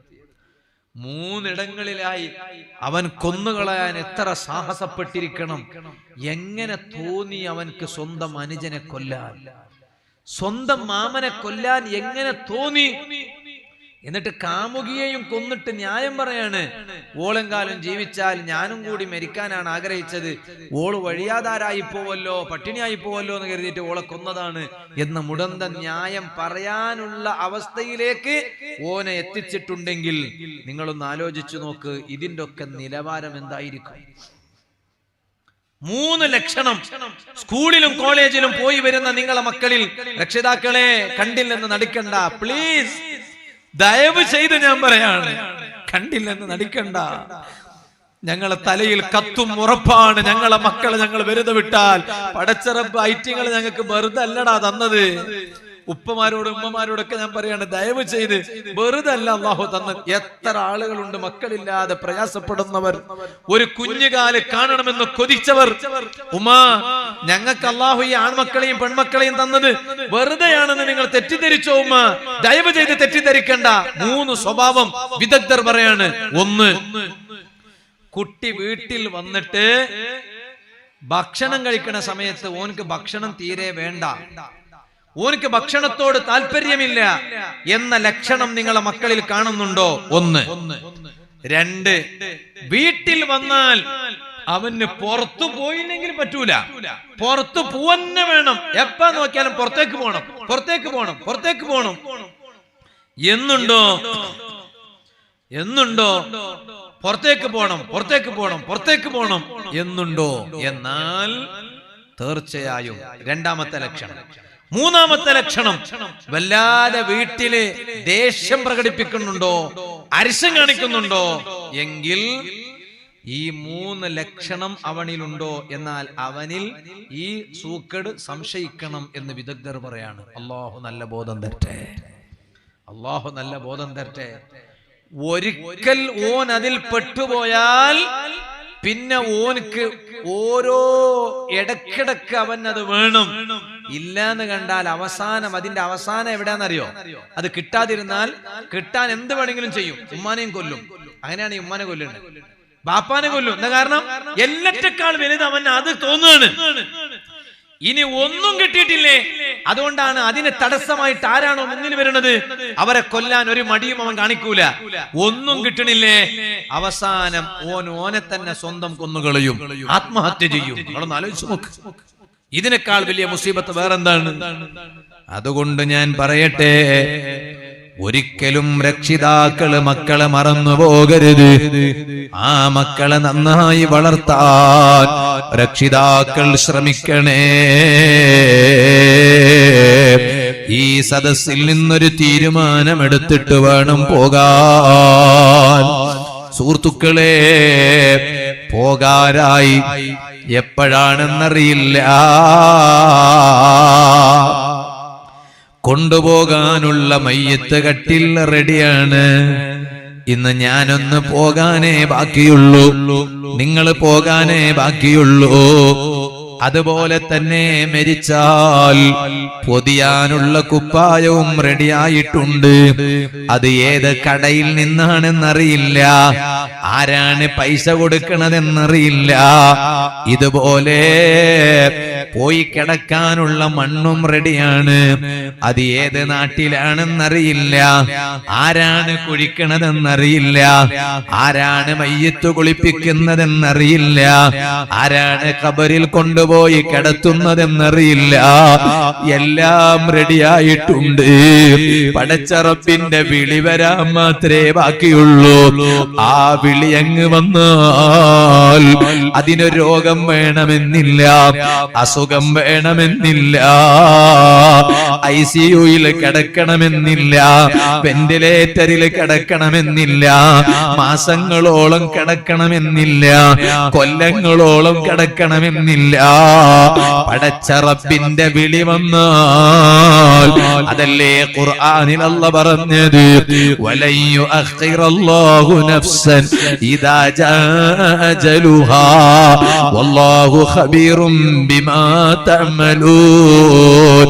അവധി വന്നാൽ പിന്നെ ഒരു മിനിറ്റ് പോലും, ഒരു സെക്കൻഡ് പോലും, ഒരു മൈക്രോ സെക്കൻഡ് പോലും പിന്തിപ്പിക്കുന്ന പ്രശ്നമേ ഇല്ല. അതുകൊണ്ട് സമ്പാദിച്ചോ, ദുനിയാവിലേക്കുള്ള സമ്പാദ്യമല്ല, ആഖിറത്തേക്ക് സമ്പാദിച്ചോ. ഈ പള്ളി കണ്ടില്ലേ നിങ്ങള്? ഞാനിവിടെ വന്നപ്പോൾ എന്നോട് ഉസ്താദും പറഞ്ഞു, സംഘാടകരും പറഞ്ഞു, ചെറിയ മഹല്ലാണെങ്കിലും ഈ നാട്ടുകാർ എല്ലാവരും നന്നായി സഹായിച്ചു. കഴിവിന്റെ പരമാവധി 1ാം ഘട്ടം കൊടുത്തു. കൊടുക്കാത്തവരാരുമില്ല. ആരുമില്ല.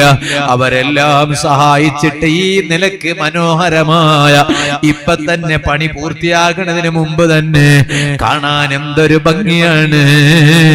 ഞാൻ പോയി നോക്കിയിട്ടില്ല, അകത്തേക്ക് ഞാൻ കയറാൻ ഉദ്ദേശിച്ചിട്ടുണ്ട് അത് കഴിഞ്ഞിട്ട് ഇൻഷാ അല്ലാഹ്.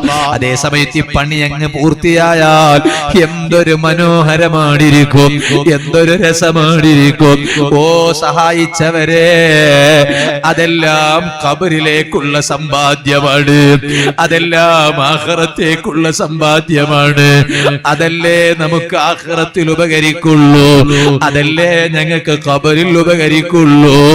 അതുകൊണ്ട് കഴിവിന്റെ പരമാവധി സൽക്കർമ്മങ്ങൾ ചെയ്ത് ആഖിറത്തേക്ക് സമ്പാദിച്ചു വെച്ചോ. അതല്ലേ ഞാൻ എന്റെ ഇന്നത്തെ വാദിന്റെ തുടക്കത്തിൽ സൂറത്തുൽ അംബിയായിലെ ഒരു ആയത്ത് ഞാൻ ഓതി കേൾപ്പിച്ചില്ലേ? ഫമൻ യഅമൽ മിനസ് സ്വാലിഹാതി വഹുവ മുഅ്മിൻ. ഒരു ഈമാനുള്ള മനുഷ്യനാണോ അവൻ എത്ര കണ്ട് നല്ലത് ചെയ്താൽ, സൽക്കർമ്മങ്ങൾ ചെയ്താൽ, ഫലാ കുഫ്റാന ലിസഇഹി, അവന്റെ അധ്വാനത്തിനൊരു കുറവും വരാറില്ല. പടച്ച റബ്ബ് കൊടുക്കേണ്ട പ്രതിഫലം ഫുള്ളായി കൊടുക്കൂ. അല്ലാഹ് ഒരു കുറവും വരുത്തൂല. ഈ പള്ളിയിൽ നിലക്കെത്തിച്ചവർ അല്ലാഹ് നിങ്ങൾക്കൊരു കുറവും വരുത്തൂല. കൊടുത്തവന് ദുനിയാവും കിട്ടൂ, ആഖിറം ഏതായാലും കിട്ടൂ. അത് എവിടെയും നഷ്ടത്തിലാകൂല, വെള്ളത്തിൽ ഒഴുകി പോകൂല, അതൊരിക്കലും മാഞ്ഞു പോകൂല. അതല്ലേ ഖുർആനിൽ അല്ലാഹ് പറഞ്ഞത്, വഇന്നാ ലഹു കാതിബൂൻ.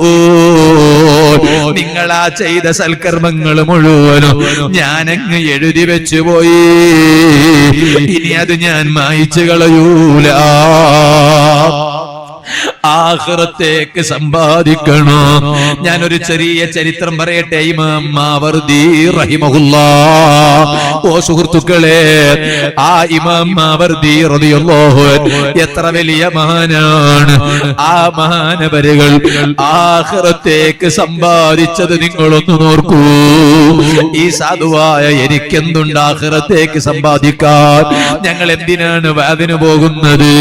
ഞാനതാ ഇന്നലെയും ഞാൻ കർണാടകയിൽ കടബത്ത് വാദ് പറഞ്ഞപ്പോ ഞാൻ പറഞ്ഞിട്ടുണ്ട്.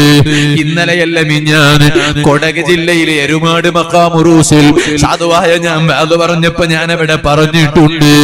ഇവിടെയും അതാ ഞാൻ വാദ് പറയുന്നു. ഞങ്ങളൊരു സംഘാടകന്റെയോ കവറ് കണ്ടിട്ട് ഇന്ന് വരെ വാദ് പറയാൻ പോയിട്ടില്ല. ഓ ഉമ്മമാരെ, ഇന്ന് വരെ ഒരു സംഘാടകനോട് ഞങ്ങൾ ഫീസ് പറഞ്ഞിട്ട് വാദ് പറഞ്ഞിട്ടില്ല. ഞങ്ങളെ ഉസ്താദുമാരത് പഠിപ്പിച്ചിട്ടില്ല.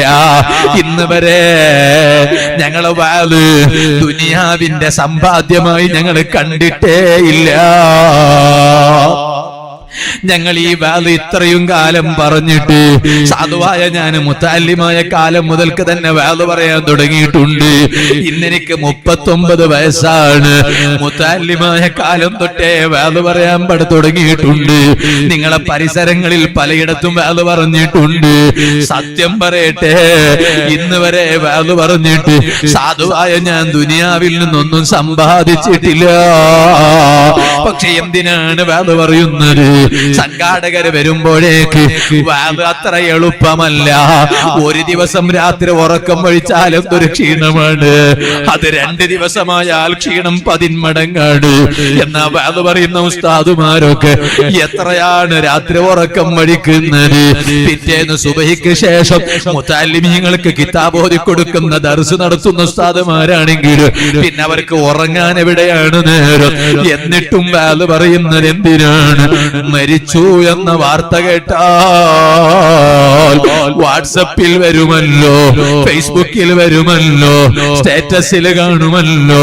അപ്പൊ വാല് കേട്ട ഉമ്മമാരും സഹോദരിമാരും, വാല് കേട്ട ഉപ്പമാരും ജേഷ്ഠാനുജന്മാരും, റബ്ബേ ഞങ്ങൾ ആ ഉസ്താദിന്റെ വാല് കേട്ടിരുന്നു, പാപം മരിച്ചു പോയല്ലോ എന്ന് കരുതിയിട്ട് ഒരു യാസീനോദി ദുആ ചെയ്താൽ, ഒരു ഖത്മ് ഓതാൻ തീരുമാനിച്ചാൽ, മയ്യിത്തിന്റെ അരികിൽ വന്ന് ദ്വാരക്കാൻ തീരുമാനിച്ചാൽ, ഞങ്ങൾക്ക് അതിനേക്കാളും വലിയ സമ്പാദ്യം ഞങ്ങളെ ഖബറിലേക്ക് വേറെ ഇല്ല, ഞങ്ങളെ ആഖിറത്തേക്ക് വേറെ ഇല്ല. സാധുവായ ഞാൻ ചിന്തിക്കണം, ഞാൻ എന്ത് സമ്പാദിച്ചു വെച്ചു എന്റെ ആഖിറത്തേക്ക്. നിങ്ങൾ ചിന്തിക്കണം, ദുനിയാവിനെ സമ്പാദിക്കാനല്ല.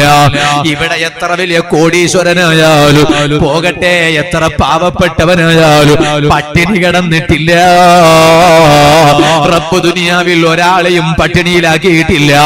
ഖബറിൽ പട്ടിണിയാകാതിരിക്കാനാണ് കരുതേണ്ടത്, മഹ്ശറിൽ പട്ടിണിയാകാതിരിക്കാനാണ് ചിന്തിക്കേണ്ടത്. അതിന് സൽക്കർമ്മങ്ങൾ വാരികൂട്ടി വെച്ചോ, സൽക്കർമ്മങ്ങൾ ധാരാളം സമ്പാദിച്ചു വെച്ചോ. എത്ര വലിയ മഹാനാണ് ഇമാം മാവർദി റഹിമഹുല്ലാഹ്. ആലിമീങ്ങൾക്കറിയാം, സാധാരണക്കാർക്ക് വേണ്ടി ഞാൻ പറയാണ്, മാവർദി ഇമാം ആരാണ്? എത്ര കാലം ദർസ് നടത്തിയ മഹാനാണ്, എത്ര കിതാബ് രചിച്ച മഹാനാണ്. ആ മഹാനവരികൾ ചിന്തിക്കുകയാണ്, എന്റെ ഖബറിലേക്കുള്ള സമ്പാദ്യം എന്താണ്, എന്റെ ആഖിറത്തേക്കുള്ള സമ്പാദ്യം എന്താണ്? ഖുർആനിന്റെ വ്യാഖ്യാന ഗ്രന്ഥം രചിച്ചു, ഫിഖ്ഹിന്റെ കിതാബുകൾ രചിച്ചു, എല്ലാ കിതാബും രചിച്ചു. പക്ഷേ ജീവിതകാലത്ത് വലം യുൽഹിർ ശൈഅൻ ഫീ ഹയാതിഹി, ചരിത്രത്തിൽ കാണാം ആ രചിച്ച കിതാബുകളൊന്നും ജീവിതകാലത്ത് പുറത്തു വിട്ടിട്ടില്ല. എന്റെ റബ്ബാണ് സ്വീകരിക്കേണ്ടത്, ഏതമലും എന്റെ റബ്ബല്ലേ സ്വീകരിക്കേണ്ടത്. ഈ സാധുവായ ഞാൻ ഇത്ര കാലം ബാബു പറഞ്ഞു എന്ന് പറഞ്ഞിട്ട് വല്ല കാര്യമുണ്ടോ? അത് എന്റെ ഖബറിലേക്ക് എനിക്ക് പ്രതീക്ഷിക്കാൻ പറ്റുമോ? അത് എന്റെ റബ്ബ് കബൂൽ ചെയ്തിട്ടല്ലെങ്കിൽ എനിക്ക് പ്രതീക്ഷിക്കാൻ വകുപ്പുണ്ടോ? ഉപ്പമാരേ, ആ റബ്ബ് സ്വീകരിക്കുന്നത് ആരിൽ നിന്നാണ്? ഇന്നമാ യതഖബ്ബലുല്ലാഹു മിനൽ മുത്തഖീൻ, മുത്തഖീങ്ങളിൽ നിന്ന് മാത്രമല്ലേ റബ്ബ് സ്വീകരിക്കുന്നത്. അതുകൊണ്ടാണ് മാവർദി ഇമാം ചിന്തിക്കുന്നത്, കുറെ കിതാബുകൾ അങ്ങ് രചിച്ചു, ഒറ്റയൊന്നും പുറത്ത് കൊണ്ടുവന്നില്ല, എല്ലാം അവിടെ തന്നെ സൂക്ഷിച്ചു വെച്ചു. മഹാനവരുകളുടെ വഫാത്ത് അടുത്തു എന്നറിഞ്ഞു. നല്ലവർക്ക് മരണത്തിന്റെ അടയാളം നേരത്തെ അവര് മുന്നിൽ കാണും. അത് കാണുമ്പോൾ അവരതാ ഒരുങ്ങും, കുടുംബക്കാരെ അടുത്ത് വിളിക്കോ, സംസാരിക്കോ, കണക്ക് തീർക്കേണ്ടതെല്ലാം കണക്ക് തീർക്കോ, ഹക്കടപാടുകൾ വീട്ടേണ്ടതെല്ലാം ഹക്കടപാടുകൾ വീട്ടു. കടമുള്ളവരില്ലേ, വാങ്ങിയ കടം തിരിച്ചു കൊടുക്കുന്ന വിഷയത്തിലും അള്ളാനെ പേടിക്കേണ്ടതുണ്ട് കേട്ടോ. അതൊരു ചെറിയ കാര്യമായി ഒരിക്കലും കാണരുത്. ഒരിക്കലും കൊടുക്കാൻ കഴിയില്ലേ, എല്ലാ അർത്ഥത്തിലും തോറ്റിട്ടുണ്ടോ? ചുരുങ്ങിയത് അയാളെ കൈപിടിച്ചിട്ടൊന്ന് പൊരുത്തപ്പെടുപ്പിക്കാനെങ്കിലും നോക്കിക്കോ. അങ്ങനെ വന്നിട്ട് പൊരുത്തപ്പെടുപ്പിച്ചാൽ, ഓ സുഹൃത്തുക്കളെ, നിങ്ങൾക്ക് പൊരുത്തം കൊടുക്കാൻ സൗകര്യമുണ്ടോ? എന്നാൽ പൊരുത്തം കൊടുക്കുന്നത് നല്ലതാണ്, അത് നിങ്ങൾക്ക് സ്വർഗം ലഭിക്കാൻ കാരണമാണ്. അവന് ഒരു നിരക്കും തരാൻ വകുപ്പില്ല, അവന് ജീവിക്കാൻ തന്നെ വലിയ പ്രയാസമാണ്. എന്നാൽ അവനോടൊന്ന് പറഞ്ഞു കൊടുക്കൂ, നിനക്ക് സാധിക്കുമെങ്കിൽ തന്നാ മതി, അല്ലെങ്കിൽ ഞാനത് പ്രശ്നമാക്കൂല എന്ന് നിങ്ങൾ പറഞ്ഞാൽ നിങ്ങൾ ആഖിറത്തേക്കുള്ള സമ്പാദ്യമാണ് എന്ന് അവർ പറയുമെന്ന് കരുതിയിട്ട് കടം വാങ്ങിയവൻ അങ്ങനെ തന്നെ പറയിപ്പിക്കാനും നോക്കാൻ പാടില്ല, കടം തിരിച്ചു കൊടുക്കാൻ നോക്കിക്കോ. അങ്ങനെ നല്ലവരെല്ലാം ഹക്കടപാടുകൾ വീട്ടേണ്ടതെല്ലാം വീട്ടിയിട്ട് പൊരുത്തപ്പെടുപ്പിക്കേണ്ടവരെല്ലാം പൊരുത്തപ്പെടുപ്പിച്ച് എല്ലാ അർത്ഥത്തിലും ഒരുങ്ങിയിട്ടാണ് റബ്ബിന്റെ വിളിക്കുത്തരം ചെയ്യാൻ ഒരുങ്ങി നിൽക്കുന്നത്. അങ്ങനെയാണ് ഇമാം മാവർദി റളിയല്ലാഹു അൻഹു വഫാത്ത് അടുത്തപ്പോൾ മഹാനവരുകൾ വിശ്വസിക്കാൻ പറ്റിയ ഒരാളെ അടുത്തേക്ക് വിളിച്ചു. വിളിച്ചിട്ട് പറഞ്ഞു, ഓ മോനെ, ഇതാ ഞാൻ മരിക്കാറായി മോനെ.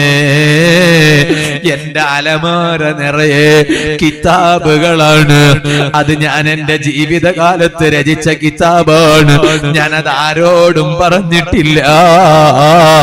ഇതാ ഇപ്പൊ നിന്നോട് ഞാൻ പറയാണ്, നീ എന്ത് ചെയ്യണോ? നീ അതാ ഞാൻ ഇനി എന്റെ അരികിൽ തന്നെ നിൽക്കണോ? കുറച്ച് കഴിഞ്ഞാ ഞാൻ മരിക്കും. മാവർദി ഇമാം പറയാണ്, അവരെല്ലാം മരണത്തെ മുന്നിൽ കണ്ട് ജീവിച്ച് മരിച്ച മഹാന്മാരാണ്. കുറച്ച് കഴിഞ്ഞാ ഞാൻ അങ്ങ് മരിക്കൂ. ഞാൻ മരിക്കാറാകുമ്പോ നീ നിന്റെ കൈ എന്റെ കയ്യിൽ വെക്കണോ? നിന്റെ കൈ എന്റെ കൈയിന്മേൽ വെച്ചാൽ ഞാൻ എന്റെ കൈ അതാ നിന്റെ കൈയിനെ ഇങ്ങനെ മുറുകി പിടിക്കുമോ എന്ന് നോക്കണം. അങ്ങനെ പിടിച്ചാൽ ഞാൻ ഈ രചിച്ച കിതാബുകളൊന്നും എന്റെ റബ്ബ് സ്വീകരിച്ചില്ലെന്ന് നീ മനസ്സിലാക്കണം. അതിൽ ഒരു കിതാബ് പോലും നീ പുറത്തേക്ക് എത്തിക്കരുത്. അതവിടെ തന്നെ ഉണ്ടായിക്കോട്ടെ. അതേ സമയത്ത് നീ എനിക്ക് നിന്റെ കൈ തന്നാൽ ആ സമയത്ത് ഞാനതാ എന്റെ കൈ മാവർദി ഇമാം പറയാണ്, ഞാൻ എന്റെ കൈ ഇങ്ങനെ വിശാലമാക്കി വെച്ചാൽ, കൂട്ടിവെക്കാതെ വിശാലമാക്കി തന്നെ വെച്ചാൽ നീ മനസ്സിലാക്കണം, ആ രചിച്ച കിതാബുകൾ മുഴുവനും എന്റെ റബ്ബ് എന്നിൽ നിന്ന് സ്വീകരിച്ചിട്ടുണ്ട്. ആ കിതാബ് നീ ജനങ്ങൾക്ക് എത്തിക്കണം കേട്ടോ. നിങ്ങളൊന്ന് ആലോചിച്ചു നോക്കൂ. ഇത്രയെല്ലാം സൂക്ഷ്മതയോടെ ജീവിച്ച് മരണം മുന്നിൽ കണ്ട് ആഖിറത്തേക്ക് കുറെ അങ്ങ് സമ്പാദിച്ച മഹാന്മാരെ പിന്തുടർന്ന് കുറെ നല്ലത് ചെയ്ത് ആഖിറം രക്ഷപ്പെടുത്താൻ കഴിവിന്റെ പരമാവധി സമ്പാദിച്ച് അതിന് ഏറ്റവും ഉചിതമായ സമയം ശഹ്റു റമളാൻ അല്ലദീ ഉൻസില ഫീഹിൽ ഖുർആൻ ഹുദൽ ലിന്നാസി വബയ്യിനാതിൻ മിനൽ ഹുദാ വൽ ഫുർഖാൻ ഫമൻ ശഹിദ മിൻകുമുശ് ശഹ്റ ഫൽയസൂം.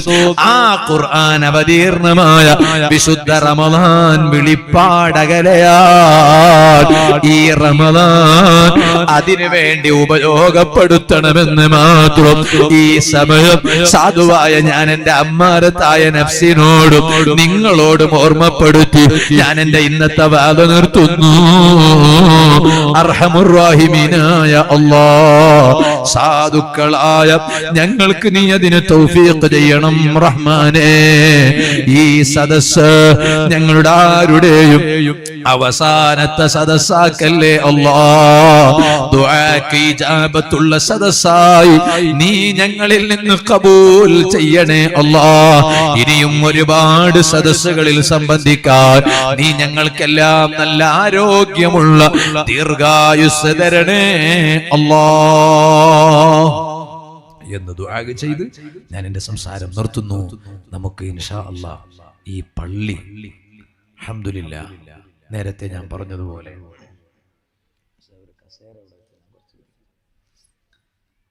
മറ്റേ ഇരിക്കണം, ഞാൻ ഇരിക്കട്ടെ. നല്ല സൗണ്ടാണ്, അല്ലാഹു ബർക്കത്തെ. എന്ത് സൗണ്ട്? ഇതിന്റെ പേരെന്താ?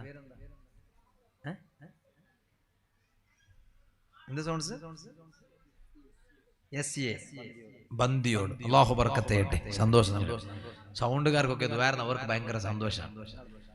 തങ്ങളാണ് പിന്നെ കേൾക്കുമ്പോൾ കംപ്ലൈന്റ് പറഞ്ഞ ഭയങ്കര ബേജാറുമാണ്. അതുകൊണ്ട് ഞാൻ എവിടെയും കംപ്ലൈന്റും പറയാറില്ല. എല്ലാ സൗണ്ടും ഉഷാറാണ്. ഇത് നല്ല സൗണ്ടാണ്. അല്ലാഹുവേ നീ ബർക്കത്ത് ചെയ്യണം റഹ്മാനെ, ഖൈർ നൽകണം റഹ്മാനെ, സന്തോഷം നൽകണം റഹ്മാനെ. ഇൻഷാ അല്ലാഹ് ഒന്ന് ഇതൊന്ന് കുറച്ച്